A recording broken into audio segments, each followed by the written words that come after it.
warahmatullahi wabarakatuh. Waalaikumsalam warahmatullahi wabarakatuh. Selamat pagi, salam sejahtera untuk kita semua. Alhamdulillah, puji dan syukur pada Allah Subhanahu wa Ta'ala telah memberikan kesempatan kepada kita dalam keadaan sehat, kenikmatan, iman jasmani dan rohani berkumpul bersama di ruangan SMA Negeri 8 Oku. Baiklah, di ruangan guru ini izinkan saya Hardiansa, calon guru penggerak angkatan 9, ingin memaparkan koneksi antar materi 1.4A9, diseminasi budaya positif. Sebelumnya, yang terhormat Bapak Ibu Guru, Ustaz Tata Usaha, yang saya banggakan anak-anak murid saya yang sempat hadir. Pada pagi hari ini, kami calon guru penggerak setelah melakukan 2 bulan kegiatan, kami mengadakan diseminasi budaya positif. Apa itu diseminasi budaya positif? Yaitu kami mengimbaskan apa yang kami dapatkan selama 2 bulan pelajaran ini. Yang pertama ada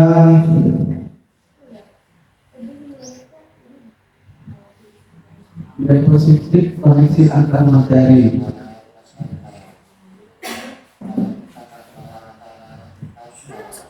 Nah, tujuan pada modul ini calon guru penggerak menghadapi keterkaitan budaya konsep budaya positif dengan materi modul 1.1, 1.2, 1.3, dan 1.4. Calon guru penggerak menyusun langkah dan strategi yang lebih efektif, konkret, realistis untuk mewujudkan budaya positif.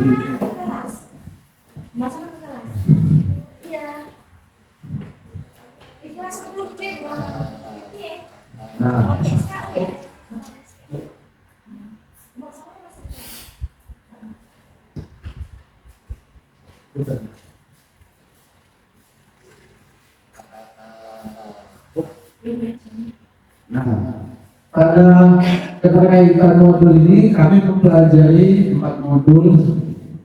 1.1 yaitu filosofi Ki Hajar Dewantara, 1.2 nilai dan peran guru penggerak, 1.3 isi guru penggerak yang terkait tentang kemarin pelajarannya, dan selanjutnya terakhir 1.4 budaya positif. Nah, dalam modul 1.4 ini kami mengimbaskan kepada rekan-rekan guru di sekolah tentang budaya positif.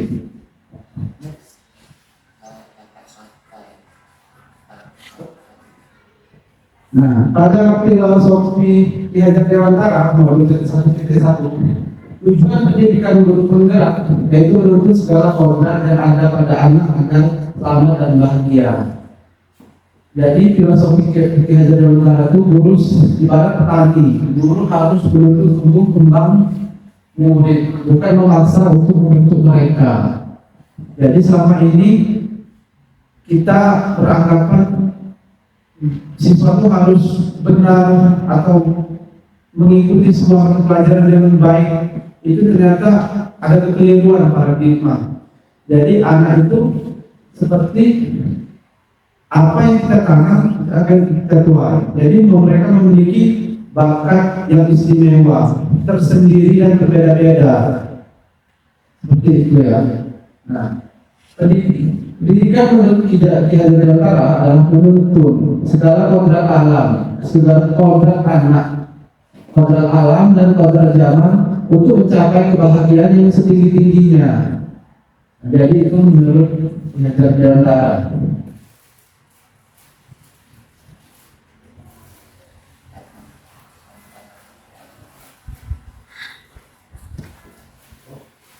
Nah, dalam modul 1.2 nilai peran guru penggerak. Jadi nilai guru penggerak itu ada 6. 1 reflektif, mandiri, inovatif, kolaboratif, dan berpihak pada murid. Peran guru penggerak menjadi pemimpin pembelajaran, menjadi coach bagi guru lain, mendorong kolaborasi, mewujudkan kepemimpinan murid, menggerakkan komunitas praktisi, misal komunitas NJP, komunitas belajar lainnya, pelajaran MIPA atau pelajaran IPS. Nah, selanjutnya nilai guru penggerak mutlak diterapkan melalui perannya agar mampu menuntun murid sesuai filosofis pemikiran Ki Hajar Dewantara. Next.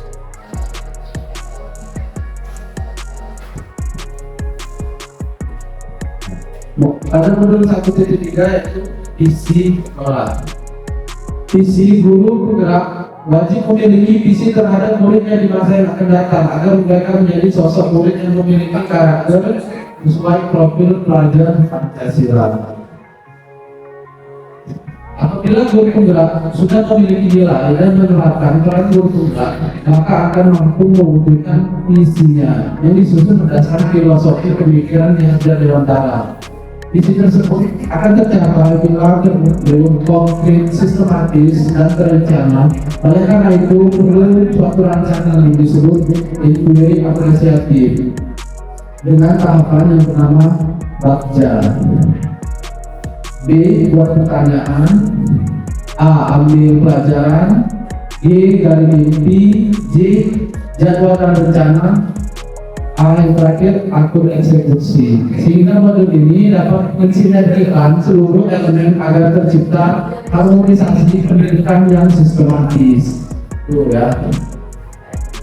Sebelum masuk ke visi modul 1.4,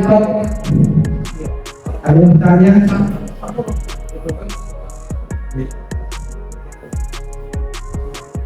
Ya, silakan Pak.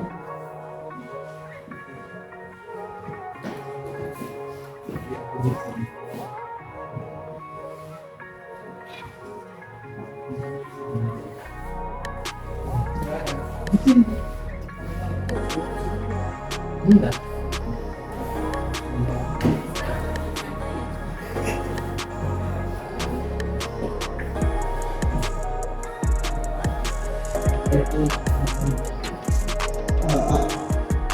Itu dari tahapan Bagja.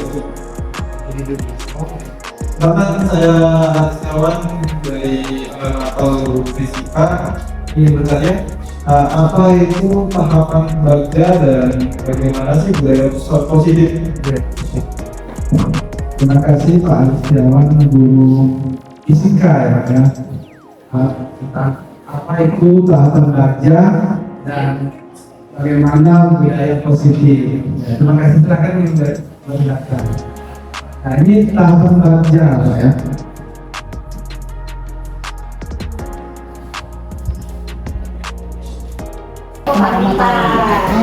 Saya Cici Pratami selaku guru BK di SMA Negeri 8 Oku Provinsi Sumatera Selatan ingin mengucapkan terima kasih kepada Pak Hardiansyah yang telah memaparkan diseminasi budaya positif tentang segitiga restitusi.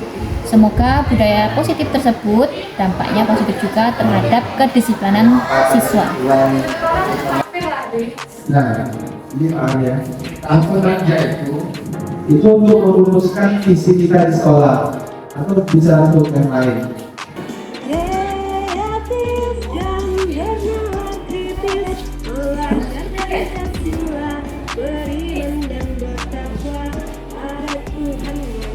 Silakan. Assalamualaikum warahmatullahi wabarakatuh. Saya Zaidahwati, kelas 12 IPA 1. Saya berharap dengan membuat kesepakatan kelas ini, kelas kami menjadi kelas yang kompak. Warahmatullahi wabarakatuh. Saya Akta Anggreni, kelas 12 IPA 1. Saya senang membuat kesepakatan kelas. Semoga kami bisa menjadi murid yang disiplin. Jam pelajaran ketiga.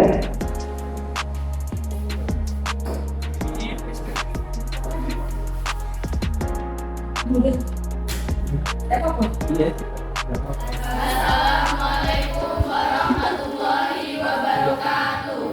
Kami kelas 10D telah mempelajari segitiga restitusi sebagai budaya positif di sekolah. Sebagai bentuk diseminasi tugas panggilan untuk Ketua Kelas 11 IPS 1. Ketua Kelas 11 IPS 1 ke kantor sekarang.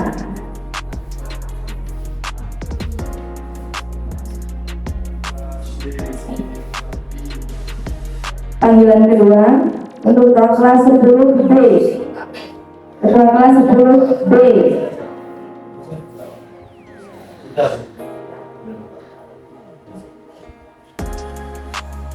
Bawa LKS Sejarah Indonesia. UB 11 IPS 1.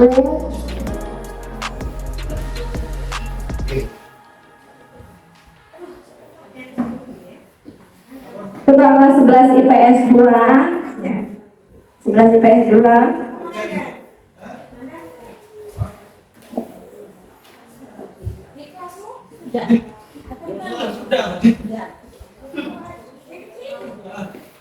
Rakyat Indonesia menyatakan negeri kemerdekaannya. Kemudian daripada itu, untuk suatu pemerintahan negara Indonesia yang melindungi segenap bangsa Indonesia dan seluruh tumpang darah Indonesia, dan untuk memajukan kesejahteraan umum, mencerdaskan kehidupan bangsa, dan ikut melaksanakan ketertiban dunia yang berdasarkan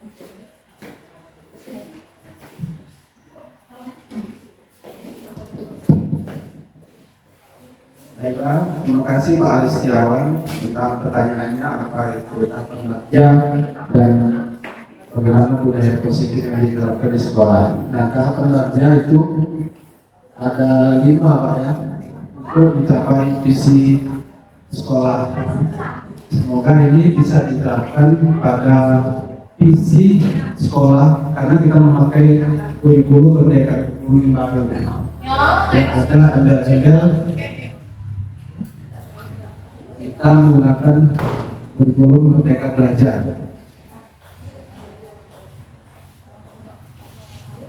Tahapan kerja yaitu pertama, buat pertanyaan utama.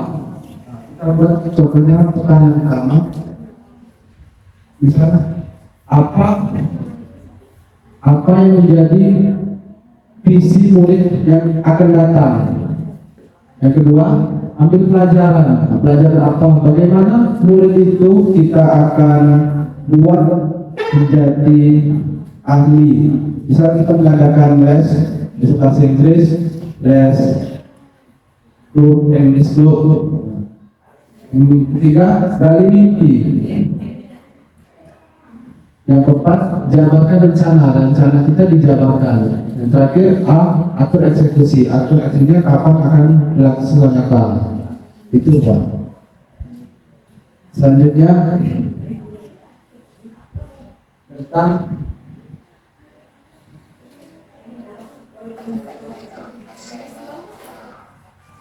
budaya positif. Budaya positif.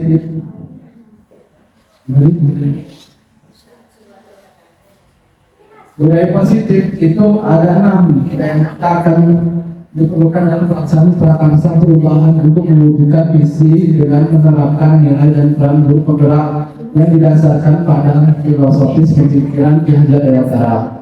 Pertama, disiplin positif dan nilai kebajikan, teori motivasi, hukuman, dan penghargaan restitusi.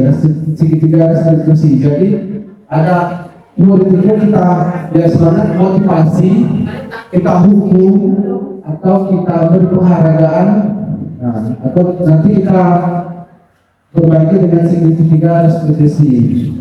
Dan ketiga, membuat keyakinan kelas. Keyakinan kelas apa? Misalnya, jangan membuang sampah sembarangan. Nah, itu kita buat. Yang membuat sampah sembarangan kita buat dalam keyakinan kelas seperti kebersihan adalah sebagian dari iman. Itu yang kita buat sebagai keyakinan kelas. Jadi jangan dibuat jangan, karena kata jangan itu tidak berpihak pada murid. Dan selanjutnya, kebutuhan dasar manusia dan dunia berkualitas. Nanti saya dapatkan restitusi dan 5 posisi kontrol, restitusi dan segitiga restitusi. Nanti ada penjabaran dalam slide video selanjutnya. Next.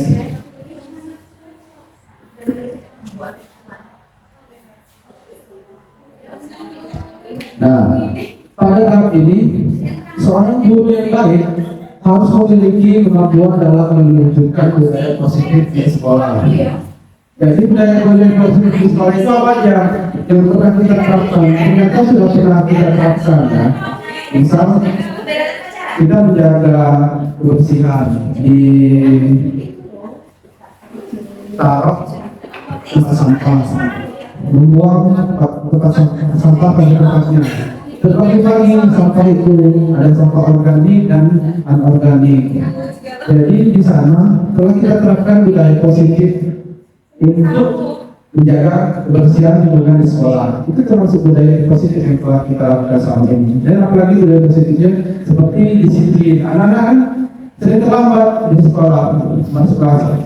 Itu kan tidak baik. Kita terapkan budaya positif adalah disiplin sebagai bentuk dipusatkan keyakinan keras. Karena disiplin adalah budaya positif di dalam membuat waktu itu berharga.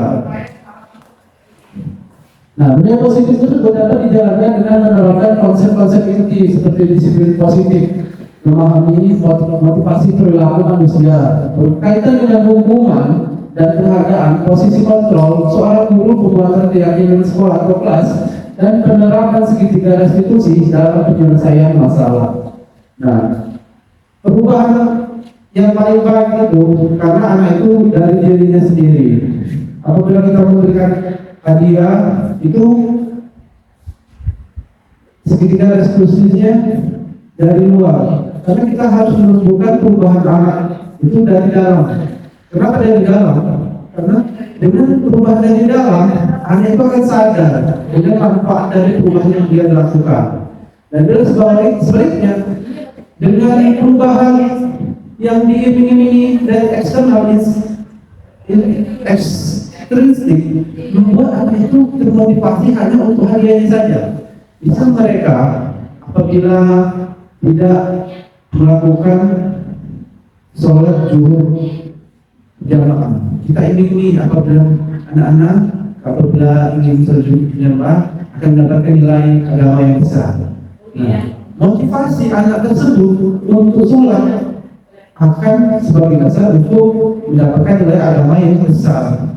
Tapi kalau kita beri pengertian, kita beri penjelasan bahwa sholat zuhur itu adalah salah satu bentuk untuk kita menghamba kepada Tuhan, dan ketika kalian sudah dewasa, sholat itu adalah yang agama wajib, itu akan menumbuhkan motivasi internal yang ada di dalam diri dia. Nah, karena motivasi internal tersebut, dia tidak akan termotivasi dengan sesuatu yang lain, hadiah, misalnya nilai. Dia tumbuh dari kesadaran dari diri dia sendiri. Itu yang disebut motivasi internal. Next.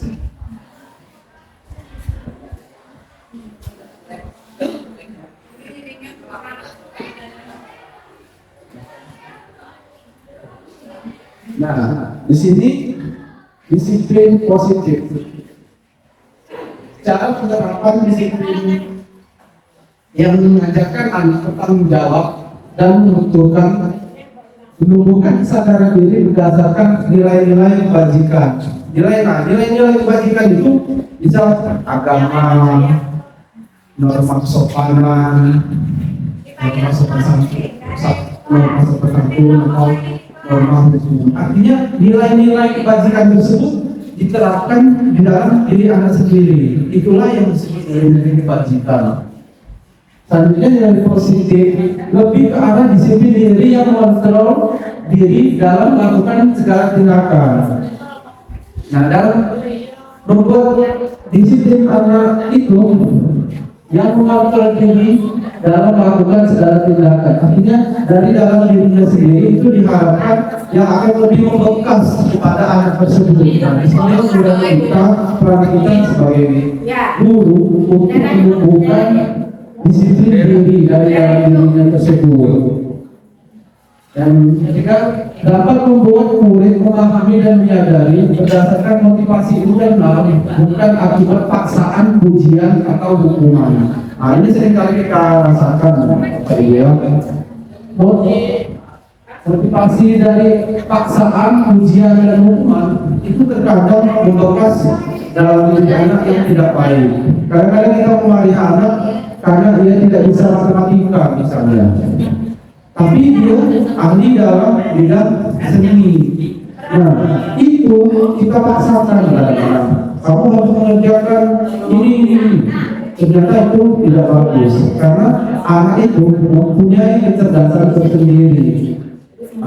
Akibat dari paksaan tersebut bisa jadi anak tersebut akan trauma, bahkan tidak mau ikut sekolah. Nah, itu yang harus kita hindari.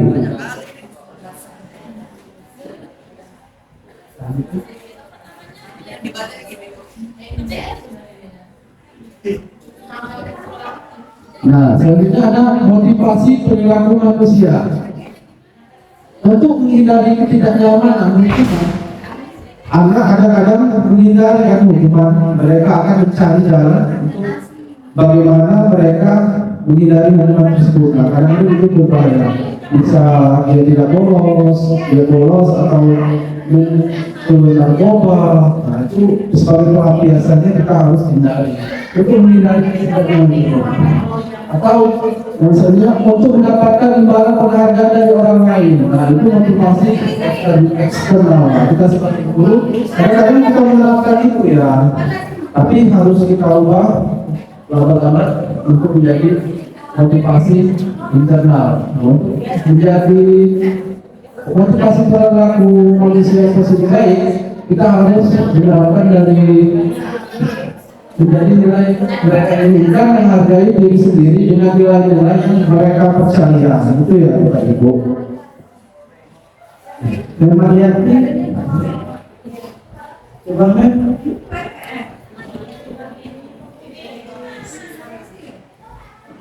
Ya, Bapak Ibu, ada yang ingin ditanyakan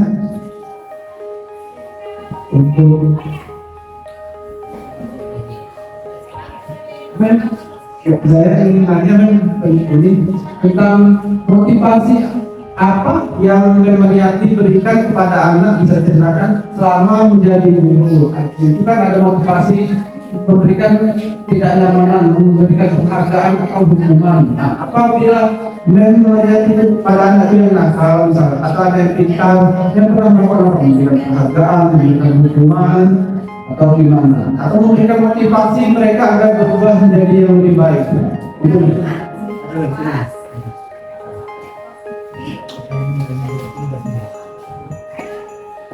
Oke, baik Mas Mariati. Di sini saya mengampu subjek matter bahasa Inggris. Kalau motivasi saya selama mengajar di kelas itu saya selalu memberikan applause buat yang memang aktif di kelas, gitu kan, dan kata-kata yang positif. Untuk menghindari ketidaknyamanan itu biasanya saya menggunakan ice breaking maybe biar mereka tetap fokus dalam belajar. Oke, thank you. Pernah tidak memberikan hukuman kepada anak-anak yang nakal? Kalau hukuman secara fisik nggak ada, ini mungkin cuma penguatan saja. Penguatan dengan terus jangan diulangi lagi seperti itu. Pernah tidak memberikan motivasi? Apa kata-kata motivasi yang terbaik untuk siswa? Motivasinya don't forget to study at home. Belajarnya harus di rumah.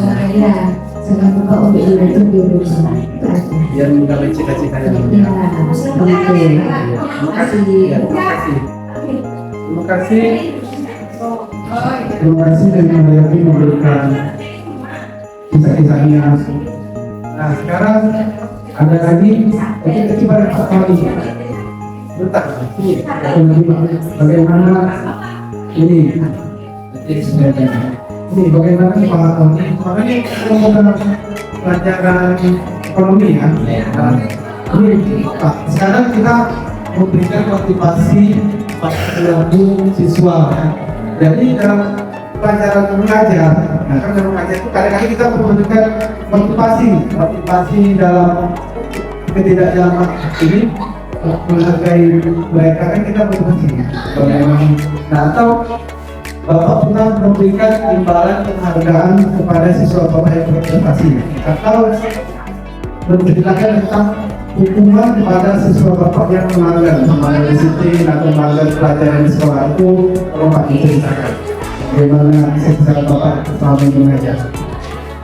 Kalau saya mengajar biasanya cara memberikan punishment atau hukuman, lebih banyak memberikan support dalam bentuk semangat. Misalnya siapa yang berani mengisi soal nomor 1 pertanyaan seperti ini, ada rebutan yang maju pertama, tapi awalnya memang gak rebutan, awalnya cuma 1 orang, saya kasih hadiah pena. Nah, setelah itu selanjutnya ternyata berjari jari mencoba memberikan jawaban yang cepat walaupun jawabannya tidak sempurna, paling tidak ada semangat untuk maju ke depan. Terus langkah selanjutnya kita kasih tip untuk mengerjakan biar bisa lebih baik hasilnya, nanti seperti itu. Terus yang kedua pakai permen, biasanya kayak gitu, yang meriah tapi memberikan semangat daripada memberikan punishment ya, makanya kurang respect, lebih baik memberikan hadiah. Kalau kesimpulannya ya jempol tangan itu sudah luar biasa, mungkin saja. Ini ada lagi nih, satu pertanyaan juga. Kan pernah waktu mengalami murid itu nakal, tidak memberikan soal atau terlambat. Itu bagaimana Bapak sebagai guru memotivasi mereka, memotivasi itu karena menumbuhkan mereka rasa percaya diri untuk menanggulangi dari rasa kesalahan mereka. Biasanya saya tembak ya, keluar gitu ya. Saya tembak terus nanti bisa tidur. Iya, karena tersebut di muka. Setelah itu kita mengadakan permainan dari awal, ada kesepakatan. Kita tembak, nanti jawaban tembak, ya jawaban ber. Kalau tembaknya banyak kali, misalnya terus ya, bilang tidak kena, nah itu terus punya siswa yang suka sehingga lupa untuk tidur dan sebagainya. Langsung memperhatikan seperti itu. Tapi ada juga yang tidak pengaruh, ya yang tidak pengaruh ini memang semangat belajarnya kurang, tapi rata-rata terpengaruh dengan kita tembak ya. Yang susah ini, yang 1 orang misalnya ini, kita berikan personal apa penyebabnya, biasanya atau kenalan mundur atau main HP, ya itu biasanya yang terjadi. Akhirnya kita berikan personal, kita panggil orang tuanya, ya. Ternyata memang peran keluarga sangat penting untuk menunjukkan semangat belajar itu. Nah ini kata-kata terakhir Pak, apa motivasi kata-kata Bapak kepada siswa apabila mereka itu melakukan kesalahan, motivasi agar mereka itu menunjukkan motivasi internal? Oh, motivasinya saya bangkitkan pertama ke dunia kerja. Terus yang kedua, motivasi kedua lebih ke arah perguruan tinggi.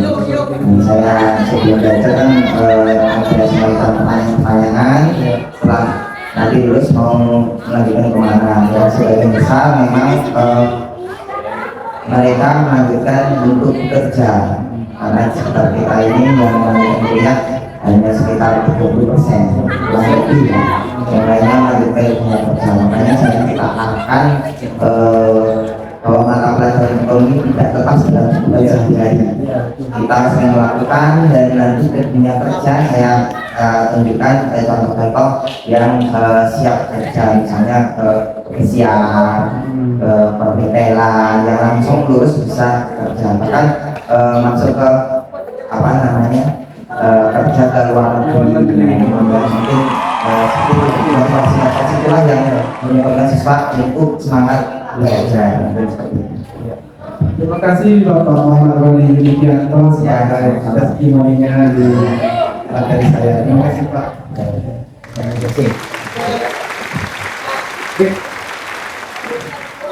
Baiklah, ini luar biasa dari motivasi Bapak Muhammad Yudhistira dan Memayati sebagai pengalaman selama mengajar. Ya. Kalau saya review sedikit dari Memayati tadi,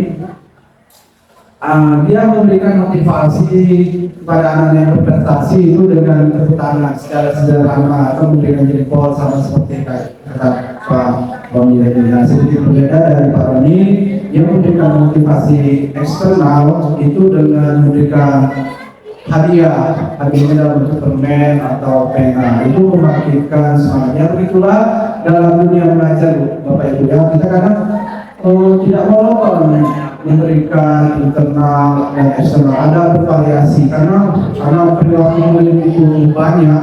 Apabila kita memberikan motivasi internal saja mungkin mereka monoton, atau sebaliknya eksternal saja mereka monoton, karena pada dasarnya kebutuhan manusia itu selalu berubah-ubah, manusia mempunyai rasa bosan. Seperti itulah mungkin ya, tetapi kita tetap pada pendirian guru untuk memotivasi anak bahwa anak itu spesial, mereka itu dalam tahap belajar, kita harus berpihak kepada murid mereka. Itu saja ya dari review saya tentang motivasi eksternal dan internal dari Bapak Ibu. Selanjutnya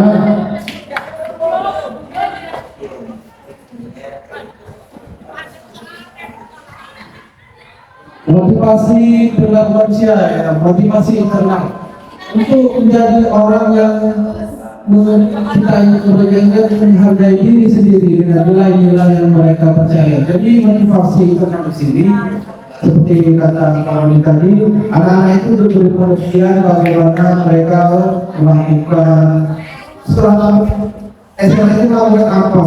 Apakah dunia langsung bekerja, di dunia kerja bisa apa siap keluar negeri dari dalam negeri dan luar negeri, atau mereka itu melanjutkan kuliah untuk menggapai cita-cita mereka. Nah itu sebagai bentuk motivasi akan menumbuhkan bakat dan minat dia sendiri, karena dengan memberikan motivasi tersebut anak akan ini ya apa yang saya inginkan selama ini ya tujuan saya. Nah dari situ mereka akan dari dalam hati yang tulus mereka akan mengerjakan apa yang kita ajarkan. Nah untuk menghindari hukuman dan pemberian penghargaan berlebihan agar meminimalisir motivasi eksternal dalam diri murid. Nah, dalam penghargaan itu sudah tepat diberikan tadi dari Pak Roni, memberikan pena dan permen itu tidak berlebihan.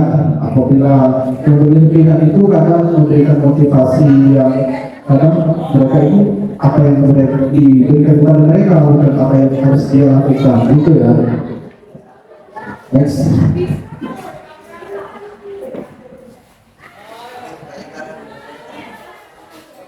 Nah, jadi dalam posisi kontrol seorang guru itu ada 5: penghukum, teman, pembuat merasa bersalah, pengakuan, dan mediator. Nah, penghukum terkadang kita di sini merasa pernah kita menghukum mereka atau diberikan kesalahan.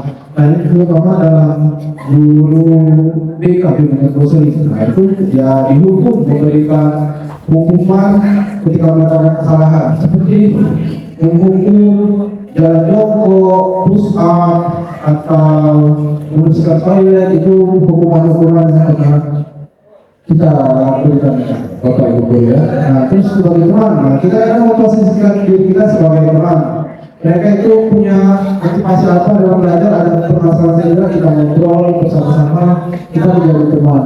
Dan ketika membuat merasa bersalah, kita melakukan sesuatu, anak itu kita buat bersama. Kenapa kamu mau melakukan mengejek teman-temanmu? Itu kita menanyakan, kita membuat dia merasa bersalah. Dan pertama tahu kita pandang saja, kita lihat kita nakal, apa yang mereka lakukan, mereka nakal, mereka baik, mereka belajar terus itu nakal.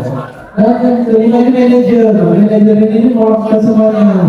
Kita berikan motivasi, kita berikan arahan. Nah, itu sebagai manajer yang baik. Nah, sebagai suatu siswa yang ketat ya, itu sebagai manajer siswa tersebut. Seperti manajer dari perusahaan, majunya perusahaan yang bagus itu dari manajer yang bagus itu ya, Bapak Ibu. Next.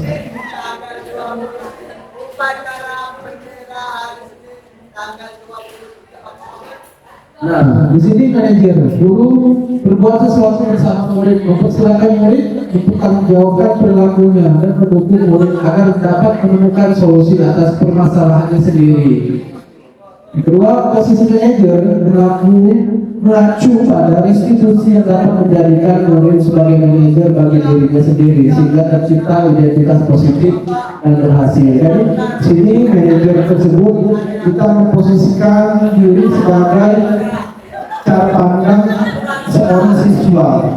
Kadang yang pernah saya alami, jika kadang sebagai guru ada belajar yang salah, ya tidur berulang, tidak menjadi berulang. Ternyata kita memposisikan diri kita sebagai dia manajer, kita itu tanya kenapa. Ternyata kadang-kadang ada siswa itu yang membantu orang tuanya.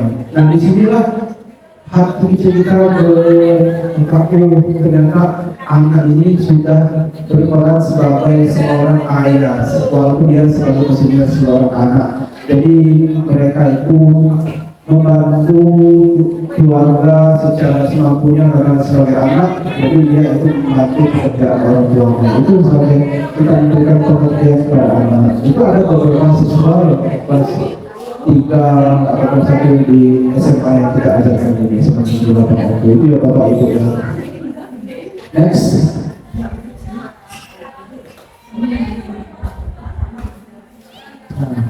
Nah, pada budaya positif selanjutnya kita membuat keyakinan kelas atau keyakinan sekolah, bisa juga keyakinan pada kisah kita mengajar. Jadi ada beberapa guru yang mengatakan bahwa HP itu digunakan untuk yang negatif, bisa bermain game, menonton video dewasa. Itu kadang-kadang anak lakukan dalam pelajaran. Tetapi dari hal tersebut itu ada mata pelajaran tertentu. Ada mata pelajaran lain bahwa HP itu sangat dibutuhkan karena pada zaman era globalisasi kita tidak terlepas dari namanya teknologi. Salah satunya teknologi HP, kecanggihan HP membuat banyak aplikasi-aplikasi untuk pembelajaran seperti krisis, kasus, dan lain-lain. Nah, kita pada saat ini menjadi dua tim, guru yang tidak belajar sekolah dan guru yang tidak belajarkan atau menggunakan HP. Jadi di sini kita mempunyai cara pandang yang berbeda. Nah, teknologi itu kita sikapi dengan bijaksana, Bapak Ibu ya. Nah, dalam ini kita bisa sebagai posisi kontrol anak sebagai manajer, kita pantau anak itu apabila melakukan menggunakan HP yang salah, berarti kita sita HP-nya atau kita hapus aplikasi yang tidak baik atau kita kembalikan HP-nya itu untuk orang tuanya. Itu Bapak Ibu semuanya. Nah, di sini kita dalam membuat keyakinan kelas, guru berperan dalam mewujudkan terbentuknya keyakinan kelas atau kesepakatan kelas antara guru dan murid. Keyakinan kelas berupa pernyataan universal yang mudah diingat, dipahami dan harus diterapkan dalam lingkungan sekolah. Nah, misalnya anak itu kan dari kantin makan di kelas tuh, sampahnya berserakan. Jadi, jangan buang sampah sembarangan. Nah, itu kita buat dalam keyakinan kelas dan kesepakatan kelas bersama. Kita buat ditulis kebersihan adalah sebagian dari iman. Nah, itu Bapak keyakinan kelas yang universal, artinya dapat diterima di mana saja, universal atau yang mudah diingat. Nah, kan mudah diingat, kebersihan adalah sebagian dari iman. Mudah dipahami, ya berarti harus bersih, jangan buang sampah sembarangan. Atau ketika ada sampah kita buang, sampah kita kumpulkan. baru setelah pelajaran kita buang. Selanjutnya, apalagi contohnya, ya misal anak tuh mencontek, juga mengganggu. Nah, artinya kita buat di situ jujur dalam bersikap, disiplin dalam bersikap. Nah, kita motivasi mereka dalam bentuk pernyataan bersama. Artinya, ketika mereka ditulis kesepakatan bersama untuk jujur, disiplin, nah mereka justru menyadari artinya tidak boleh mencontek, namun berpikirkan membohongi diri mereka sendiri.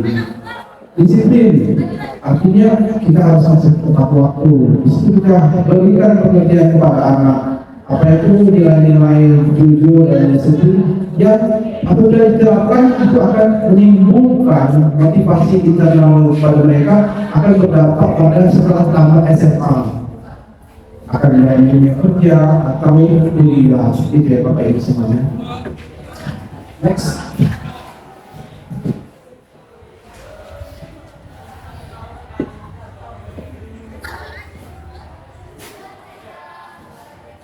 Nah, ini kebutuhan dasar manusia, yaitu dalam cinta, kasih sayang, power, kekuatan, kesenangan, freedom, kebebasan, survival, bertahan hidup. Jadi anak-anak itu pada dasarnya dia menginginkan kebutuhan dasar tersebut. Jadi secara tidak langsung kita harus memenuhinya. Kita berikan rasa kasih sayang, posisi kita memberikan mereka dia kekuasaan untuk bagaimana pelajaran yang dia harus lakukan, apa yang dia senangi. Karena pada dasarnya anak-anak itu istimewa mempunyai bakat mereka tersendiri. Ada yang senang seni, ada yang senang menghitung. Nah, itu pada dasarnya mereka itu mempunyai yang istimewa. Kadang-kadang ada juga ada yang diseleksi. Mereka itu kadang-kadang diseleksi dulu. Waktu SD dia tidak mengetahui apa ada di dalam diri mereka itu, apa tujuannya. Nah, setelah pada SMA, mereka itu menemukan jati dirinya. Itu ada beberapa dengan itu mereka itu diseleksi ya. Nah, di sini kita sebagai seorang guru harus karena dalam beberapa kasus yang terkenal, contohnya Thomas Alva Edison itu mungkin diseleksi dia itu belajar dengan pada kurikulum berbeda. Setelah dia tamat SMA dia bekerja, setelah dia diberhentikan di sekolahnya, ternyata dia itu menemukan ide-ide yang luar biasa dalam penemuan-penemuan baru itu Bapak Ibu ya.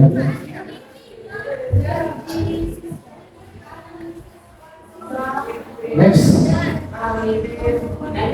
Nah, ini segitiga restitusi dalam penyelesaian masalah. Ya, saya sudah membuat segitiga restitusi. Nanti kita akan bersama-sama.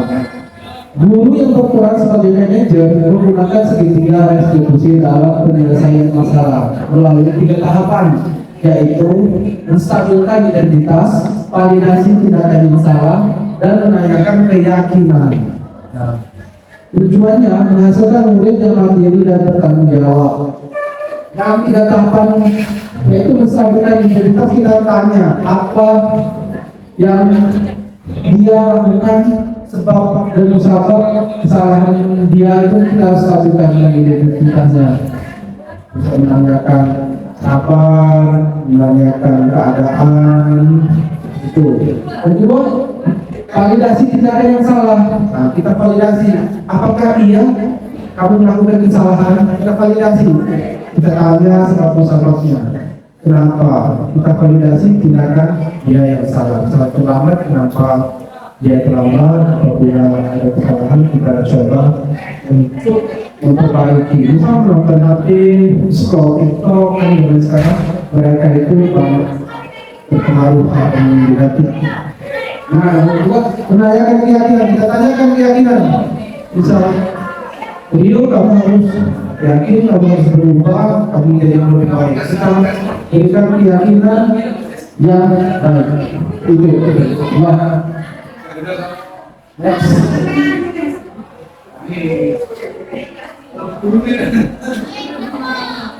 Nah, budaya positif. Budaya positif yang kita lakukan dalam kita terkaitkan budaya positif pada filosofi kinerja dewata. Nah, itu dengan menjalankan budaya positif di sekolah, maka akan mempermudah dalam tercapainya tujuan pendidikan nasional yang sesuai dengan filosofi kinerja dewata, yaitu pendidikan yang berpihak pada murid dan bersifat menuntun tumbuh dan hidupnya kekuatan kodrat yang ada pada murid.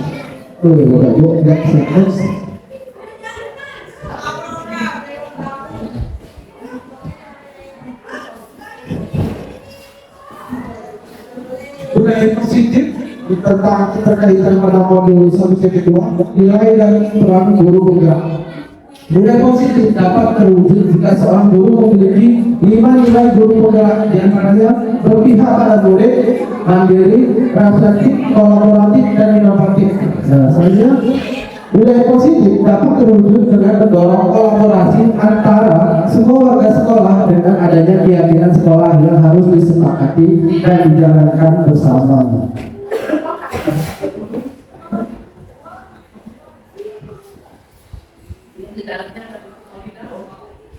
Nah, selanjutnya budaya positif terkaitannya dengan visi guru penggerak.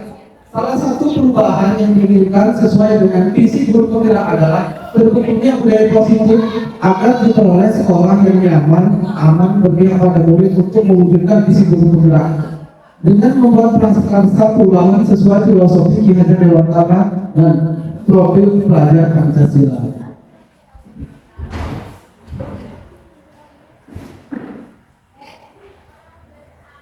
Nah, selanjutnya hal-hal yang menarik untuk saya di luar dugaan, misalnya ternyata penghargaan pada siswa yang prestasi, penghargaan secara berlebihan ternyata tidak efektif untuk menumbuhkan budaya positif, karena efek yang ditimbulkan adalah motivasi eksternal yang berlebihan, yaitu ingin mendapatkan penghargaan atau hadiah itu sendiri, sehingga motivasi tersebut kurang kuat dan bersifat jangka pendek. Artinya dalam memberikan motivasi secara eksternal, memberikan hadiah yang berlebihan, mereka itu akan tergerak untuk hadiahnya, bukan karena perubahan yang dia manfaat, perubahan yang dia lakukan sendiri. Itu ya Bapak Ibu.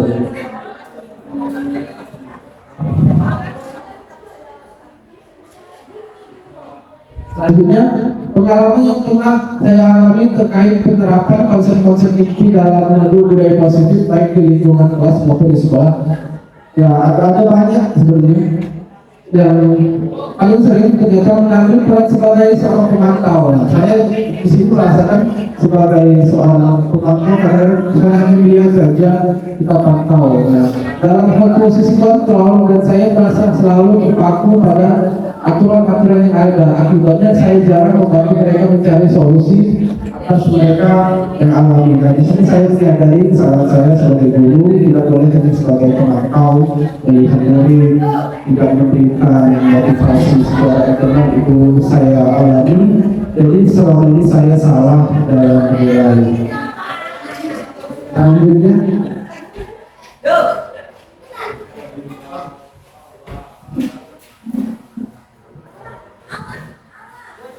terkait pengalaman dalam penerapan konsep-konsep tersebut, hal yang sudah baik adalah saya jarang memberikan hukuman dan membuat murid bersalah. Nah, saya jarang memberikan hukuman karena di sini anak-anak SMA itu sudah dewasa, kadang-kadang mereka dihukum akan tambah lawan kalau dia. Nah, di situ yang perlu saya perbaiki adalah saya seharusnya lebih membantu murid untuk mencari solusi permasalahan mereka dengan mengambil posisi kontrol manajer.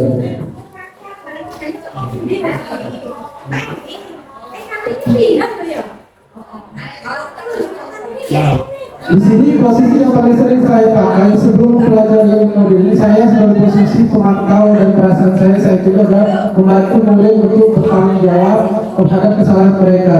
Namun saat ini saya menyadari alangkah baiknya jika saya membantu murid mencari solusi permasalahan mereka, bukan hanya menyediakan tanggung jawab mereka terhadap kesalahan yang mereka lakukan. Oke ya. Yang ketiga, institusi yang mengambil posisi kontrol sebagai manajer. Jadi perbedaannya dari pemantau ke manajer, kita memantau sebagai dan kita harus juga sebagai manajer. Next.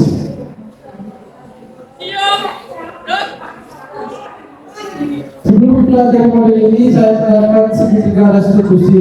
Ketika menghadapi permasalahan pada murid, saya mengambil langkah yang saya lakukan yaitu memvalidasi tindakan yang salah, menanyakan keyakinan atau peraturan.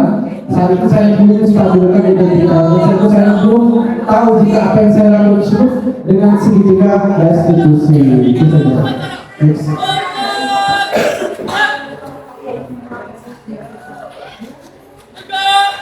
Nah, selain konsep-konsep yang saya sampaikan di model ini, menurut saya yang penting untuk saya pelajari yaitu proses menciptakan budaya positif di lingkungan kelas maupun di lingkungan sekolah. Dengan memberikan keteladanan yang konsisten pada murid agar budaya positif tertanam pada diri murid secara internal. Karena dengan secara internal kita akan menggerakkan murid itu sebagai posisi manajer. Mereka akan bergerak sendiri dengan manfaat apa yang dia lakukan.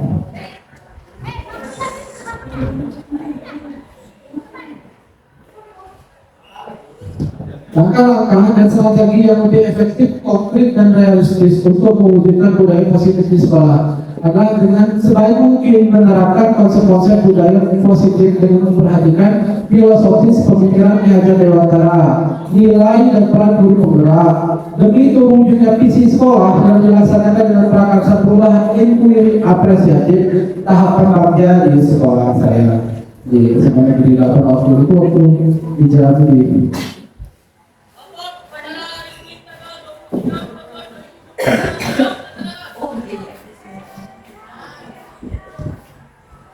ini saya mensosialisasikan lagu profil pelajar Pancasila sesuai dengan kurikulum yang kita terapkan, yaitu kurikulum merdeka, yaitu belajar kolaboratif. Ini tentang kegiatan proses membuat kesepakatan kelas atau keyakinan kelas yang dibarengi belajar. Jadi secara menyenangkan bisa tahapan kurikulum komersial mereka secara menyenangkan membuat kesepakatan kelas bersama. Ini kegiatan-kegiatan saya dalam melaksanakan budaya-budaya positif di sekolah. Ya. Sambil kita audiens kita boleh sambil makan oke ya.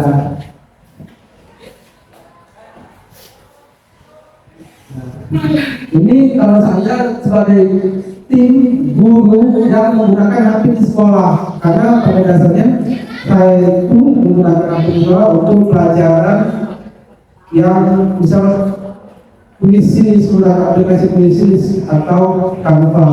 Mereka itu membuat proyek, jadi saya itu memberikan arah-arah. Tapi pada sebelumnya saya memberikan bagaimana tata cara penggunaan aplikasi Canva tersebut. Tapi kadang ada beberapa siswa yang mereka sudah mahir duluan karena mereka itu sudah terbiasa menggunakan Canva. Tetapi kalau masih menggunakan HP, aplikasi, kita masih menggunakan buku ya, karena pada dasarnya budaya literasi baca itu harus kita terapkan. Jangan semata-mata atau semena-mena kita bermigrasi dari HP ke buku. Jadi tetap kita mempertahankan untuk budaya membaca literasi pada anak. Next.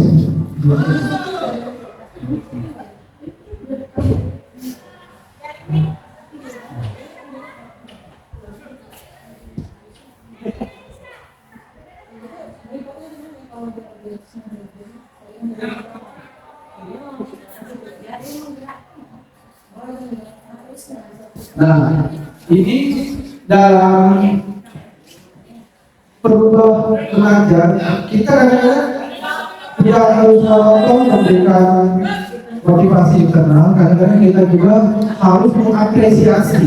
Karena tidak ada yang salah sih secara normal, kemudian apresiasi penghargaan hadiah itu secara normal boleh saja kok, karena itu secara kalau kita terapkan kenal akan melakukan juga ya Bapak Ibu ya. Nah ini bentuk penghargaan diberikan hadiah kepada apresiasi dia melaksanakan karya.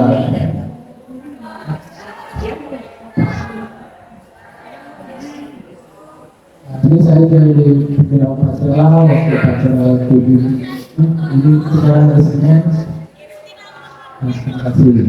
Nah selanjutnya saya ingin menampilkan kegiatan segitiga restitusi.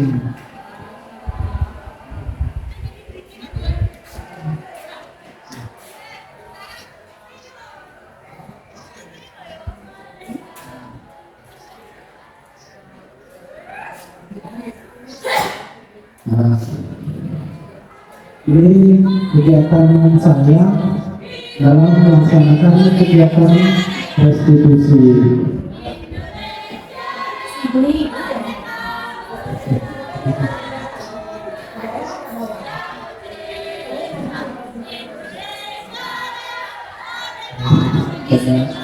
Pada suara untuk upacara. Nah, pada segitiga restitusi demonstrasi kontekstual modul 1.4 itu ada di RMS. Nah, pada praktik segitiga restitusi, guru itu sebagai manajer dalam menyelesaikan masalah. Sebagai guru kita kadang menemukan analitik masalah. Kita menyikapinya dengan cara segitiga restitusi. Apa itu segitiga restitusi? Yaitu proses menciptakan kondisi bagi murid untuk memperbaiki kesalahan mereka sehingga mereka bisa kembali kepada kelompok dengan karakter yang kuat, yaitu memperbaiki kesalahan ya.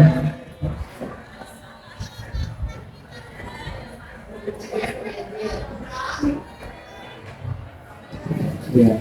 Kesalahan apa ya? Kesalahan yang bisa dirasakan. Yaitu bisa kesalahan mereka pulang, tidak tidak tugas. Itu kesalahan-kesalahan yang masih bisa divalidasi. Tapi kadang ada juga beberapa siswa pada saya belajar ada kesalahan yang tidak bisa dirasakan. Kita harus memberikan kepada kita yang wajib ya. Itu coba ada beberapa observasi kecil yang besar itu terpaksa kita memberikan kepada pihak yang lebih berwenang. Nah, pada tahapan segitiga restitusi yaitu menstabilkan identitas, validasi tindakan yang salah dan menanyakan keyakinan. Oke, next.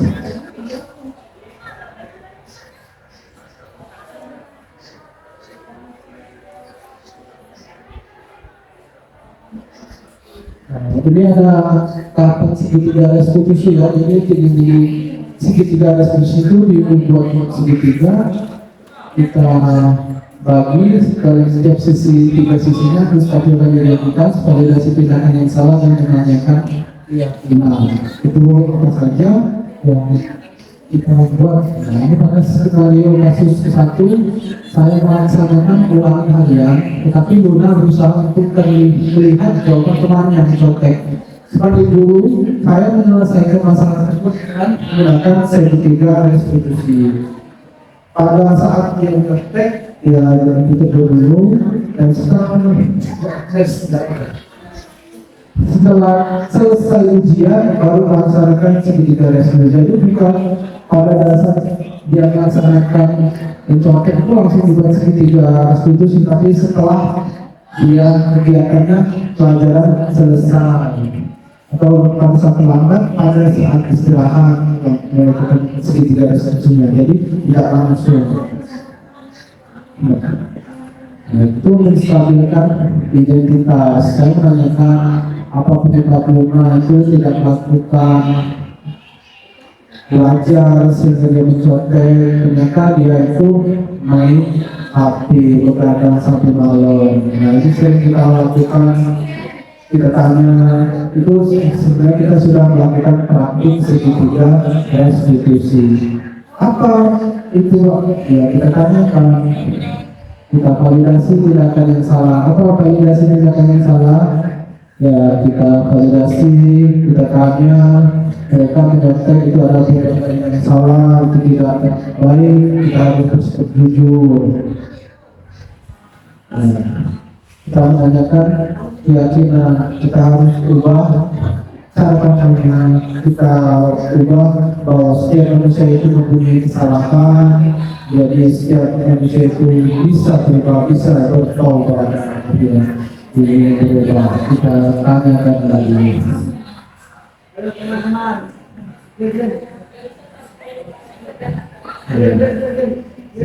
Nah, pada kasus yang kedua adalah Mutia, siswa yang sering datang terlambat ke sekolah, selalu tergesa-gesa menyebabkan Mutia tidak bisa hadir tepat waktu. Sebagai guru, saya menyelesaikan masalah tersebut dengan menggunakan tahapan segitiga restitusi.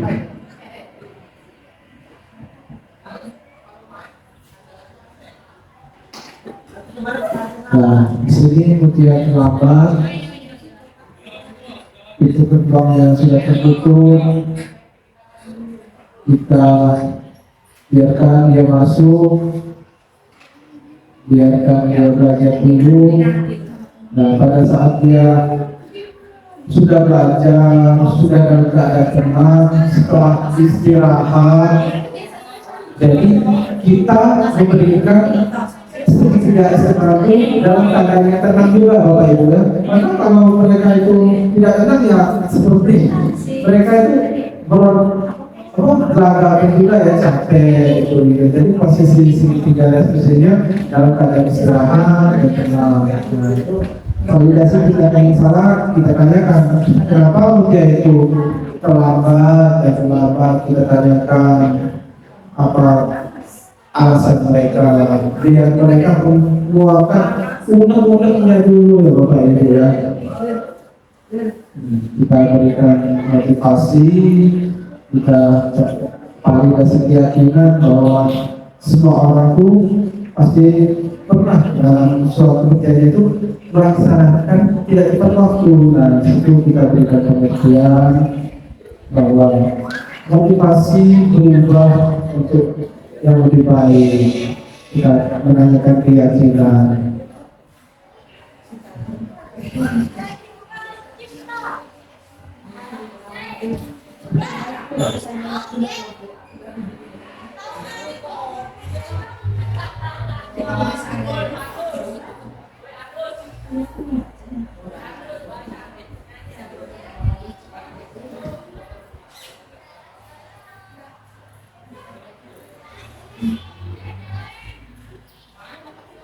Dan di sini mereka memberikan kesan setelah melakukan segitiga restitusi. Jadi biasanya nanti saya memberikan suaranya ya.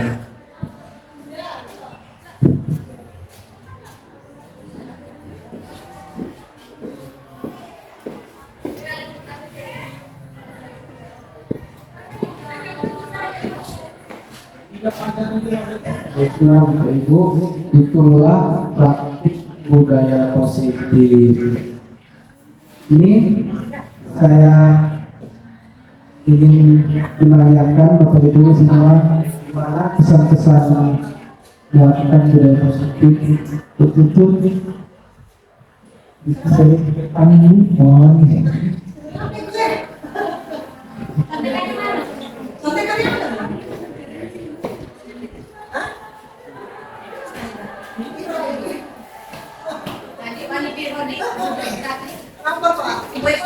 Terima kasih ya Bu. Ini betul ya.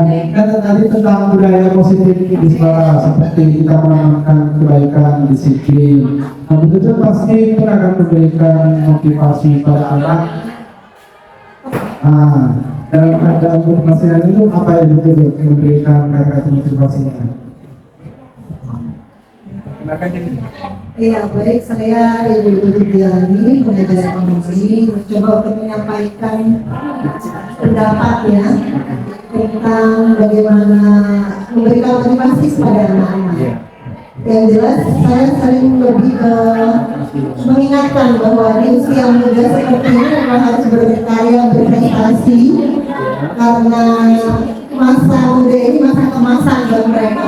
Golden age. Ya, golden age. Jadi itu yang lebih saya ingatkan. Jadi kalau udah mudanya terbiasa dengan hal yang positif, mudah-mudahan di masa tuanya itu udah aman, udah terbiasa dengan mengerjakan sholat 5 waktu.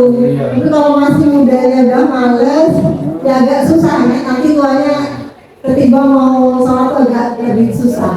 Mengibaratkan seperti ranti muda. Saya seperti itu. Apa itu ranti muda? Jadi kalau ranti yang masih muda itu untuk dibengkokkan lebih mudah ya. Tapi kalau udah tua itu kalau dibengkokkan patah. Nah itu teknologinya seperti itu Pak. Nah, ini kan ibu itu tadi motivasi yang menganalogikan seperti ranti muda, mereka itu mudah dibentuk lah Pak. Nah, apa misalnya Bu, selain kan tadi motivasi secara internal itu yang membentuk kemauan mereka secara. Nah, ini ketika mereka melakukan kesalahan Bu, sebaliknya. Nah, ibu pasti memberikan hukuman ya. Apa bentuk hukuman ibu dalam pada anak itu? Hukumannya apa? Boleh di-sharing Bu? Kalau masalah ini jadi PR besar buat saya sebenarnya, bagaimana untuk kita semua ya? Ya, memberikan hukuman yang mendidik itu memang agak susah, gitu kan?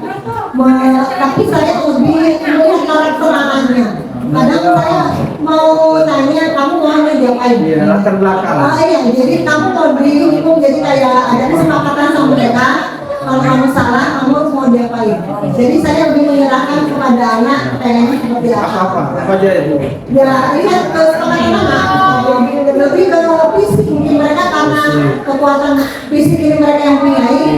Saya olahraga push up, saya push up seperti itu. Jadi salah satunya seperti itu contohnya. Atau berhukum dalam bentuk membuat tulisan, misal tulis saya janji tidak akan mengulangi lagi, benar? Kalau saya itu tidak pernah, tapi mungkin seperti menghafal surat-surat pendek. Menghafal surat-surat pendek, nah itu pernah juga saya lakukan.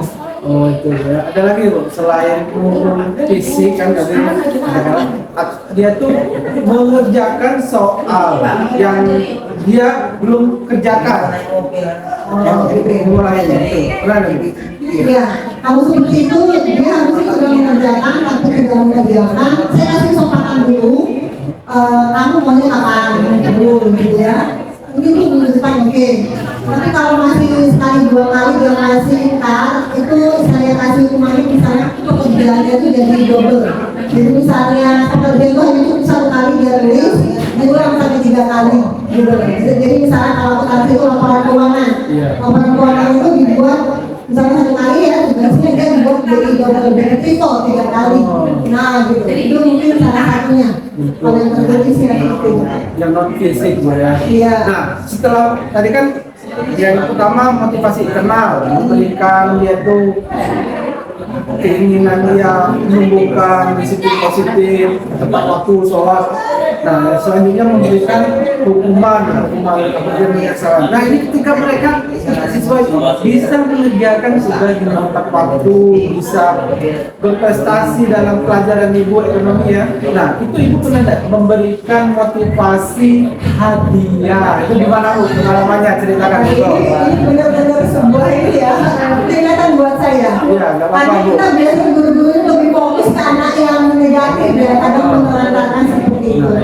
Saya lebih mengingatkan untuk mereka tetap teguh dengan memberi motivasi mereka tetaplah terus seperti ini dengan keteguhan dia untuk terus rajin memotivasi mereka seperti itu.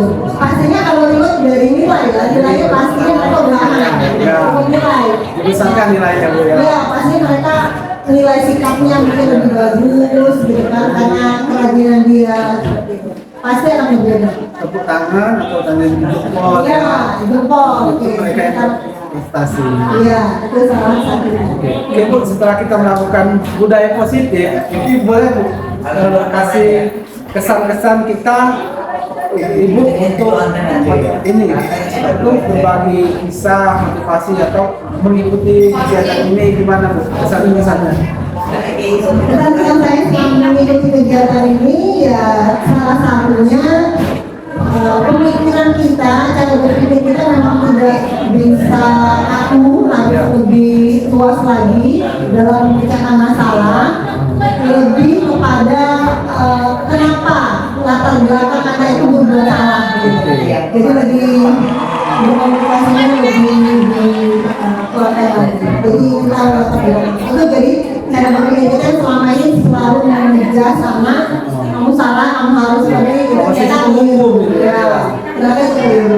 Jadi kita harus lebih ajak mereka ngobrol, ya ngobrol. Oke, terima kasih Bu Haja, Bu. Sama-sama Pak. Oke, terima kasih.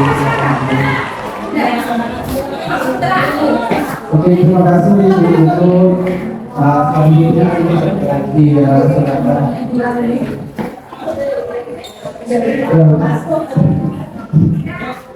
Ya, silakan.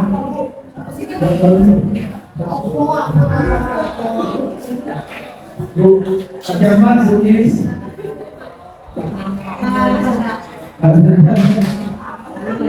Bisa Pak?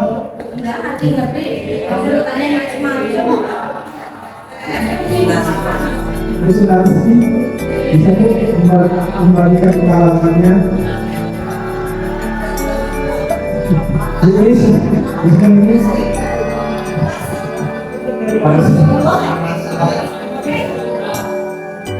Pengalaman oke tentang itu saja yang ikut setelah diskusi panjang lebar sekitar 1 jam 20 menit. Itulah pemaparan diskusi budaya positif yang kita terapkan selama ini. Ternyata kita ada yang pernah mengalami penerapan budaya positif. Itu saja pemaparan diskusi hari ini. Saya akhiri. Wabillahi taufiq wal hidayah. Assalamualaikum warahmatullahi wabarakatuh.